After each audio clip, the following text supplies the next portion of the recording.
So happy Friday morning, everyone. I hope everyone's having a good Friday. Weekend's upon us and all. I wanted to hop on today and make a quick video and bring you some bad news.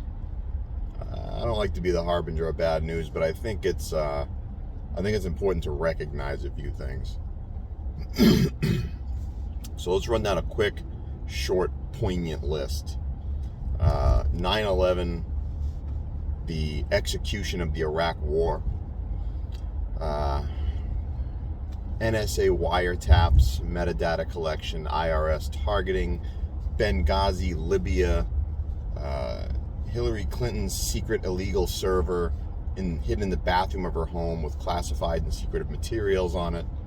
Let's see, Jeffrey Epstein hanging himself, Fauci lying directly to Congress and getting away with it, the virus itself of unknown origin, Hunter Biden's laptop, Joe Biden's dealings with China as vice president of the United States, and his pay-for-play arguments against Ukraine. If you're under the impression that any of this matters, you're wrong. I mean, it matters in the fundamental sense, but if you think you're going to see justice on anything like this, you're wrong. You're not. You're just not. And I think that's largely because our country has become amoral.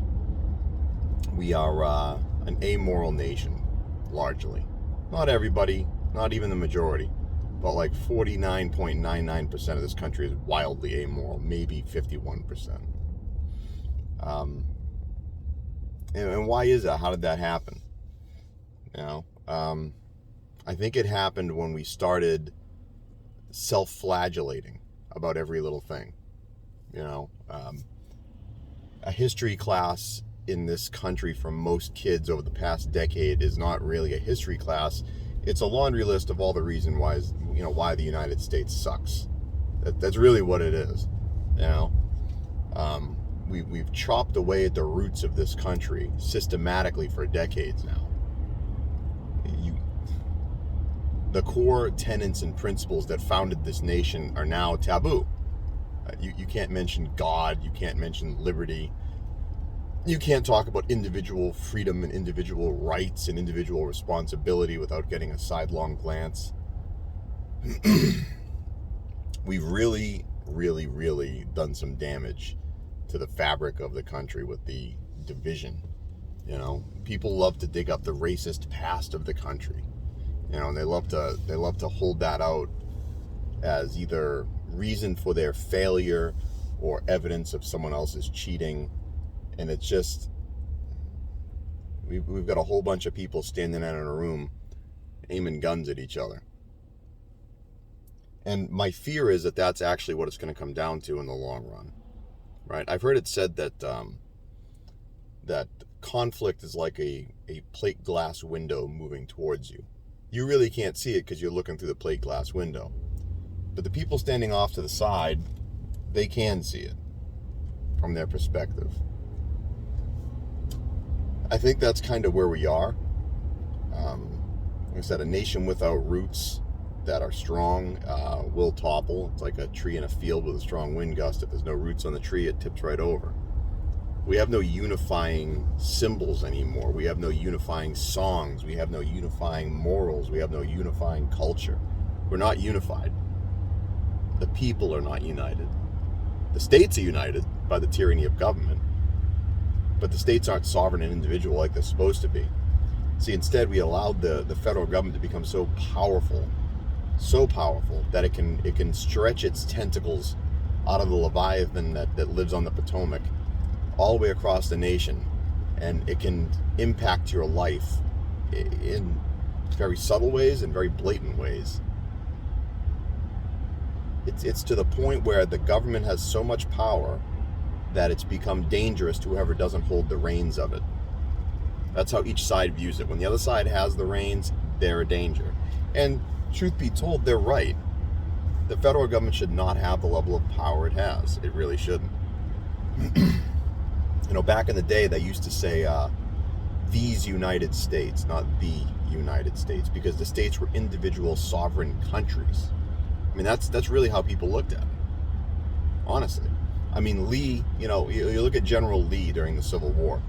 And you're going to have the people out there, he's a traitor. Like, shut the fuck up, you fucking faggot. Lee didn't like slavery. You read his own writings and his own words, he did not like slavery. But what it came down to for him was his country was Virginia. His country was one of these United States, kind of like the EU. That's how they looked at it. And he was going to be damned if he was going to allow Massachusetts to march into his country, another state, another country as far as he was concerned in his worldview. He was going to be damned if he was going to let Massachusetts march into his country and dictate how they lived. Now, the Civil War is a complicated issue. Was the abolition of slavery good? Absolutely. It needed to happen. Did a war need to happen to do it? I don't think so. I think if given a little more time, the William Wilberforce model would have probably taken hold. But there was a whole lot of political and economic things behind the Civil War, not just slavery. As a matter of fact, slavery was probably one of the smaller issues with the Civil War. But that's a horse of a different color. It's a talk for a different day. I'm disheartened when I hear people on the left and the right talking about conflict and coming conflict and how, it's going to be glorious or it's going to be great. Most of the guys saying this, most of the people saying this have no idea what actual conflict is. I think that they think it's, you're going to get up in the morning, you're going to throw your red, white, and blue cape on, or your ninja mask, your black fucking Antifa jumpsuit. You're going to go out, you're going to fight for a couple hours for your cause, and you're going to come back home and watch Netflix and chill. Real conflict, is prolonged death, sickness, starvation, hunger, sleeplessness. You live in the dirt. There's no electricity. There's no security. It's sick kids. It's dying elderly. It's collapsing infrastructure. It's foreign entanglements. That's right. If you are under the impression that China and Russia would sit back and allow civil conflict to roll over the United States without leaping at the opportunity to gobble up some land and resources here in the States, you're fucking high. Okay? The UN would be here with their blue helmets and their fucking rape squads before you can bat your eyelashes. So I think what needs to happen, right, is ideally we go back to the pre-Civil War model minus the slavery, i.e. individual sovereign states. If you want to live in a state that's, you can take a dump on the street and butt blast your buddy at the bus stop and, marry a chicken or get a free check from the state. I think that if individual states want to be run that way, say California, then they should be free to do so, as long as they're not robbing from other states in the process, right? Do what you want. And if you want to live under that, then you would move to that state.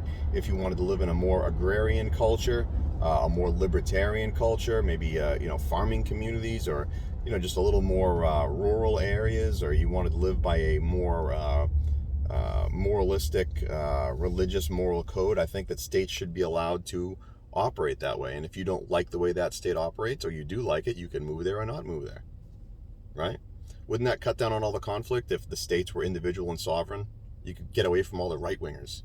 You could move to your perfect socialist utopia in Oregon. And as long as you're not bothering the people in Nevada or the people in Minnesota, knock yourselves out. Not my problem. And vice versa.